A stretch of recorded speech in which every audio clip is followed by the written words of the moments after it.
கொலச முத்தாரம்மனுக்கு மாலை போடலான்னு சொல்லிட்டு காலையிலேயே கிளம்பியாச்சு. ஞாயிற்றுக்கிழமைங்கிறதுனால கூட்டம் இருக்கும். ஸோ அதனால் 8 மணிக்கு மேலே போக வேண்டாம். ஏன்னா பஸ்ஸில் போகிறதா தான் ஒரு ஐடியா இருந்து 8 மணிக்கு மேலே போகலான்னு நினச்சோம்.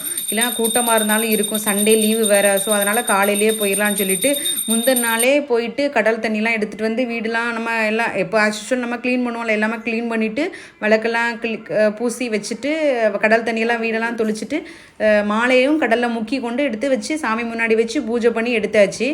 ஸோ காலையிலே போனால் கூட்டம் இருக்காது அப்படின்னு நினச்சிட்டு நாங்கள் கொஞ்சம் கூட்டம் கம்மியாக இருக்குன்னு நினச்சிட்டு நாங்கள் போனோம். போகும்போது கரெக்டாக வீட்டிலேருந்து கிளம்பும்போது 5:10 5:15 இருக்கும் மக்களே.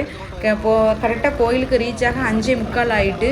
ஆனால் கோயிலில் போய் பார்த்தா தான் தெரியுது செம்ம க்ரௌடு. எனக்கு என்ன முந்தின நாளே ஸ்டே பண்ணியிருப்பாங்க நிறைய பேர் நினைக்கிறேன். அவ்வளோ க்ரௌடாக இருந்து காலையிலேயே எவ்வளோ லைனோ இருந்தது. ஆனாலும் உள்ளே போய் நாங்கள் சாமியை கும்பிட்டுட்டு அம்பாவை பார்த்துட்டு வெளியே வந்து மாலை போடலான்னு சொல்லிட்டு வெளியே வந்து மாலை போட்டோம். எங்கள் வீட்டு குட்டி சாமி தான் எனக்கு மாலை போட்டு விட்டாங்க. அவங்க போட்டு விட்டதும் மாலையை போட்டுட்டு அவங்க காலைல வந்து ஆசீர்வாதம் வாங்கிட்டேன். வீடியோ பிடிச்சா லைக் பண்ணுங்கள், சப்ஸ்கிரைப் பண்ணிக்கோங்க.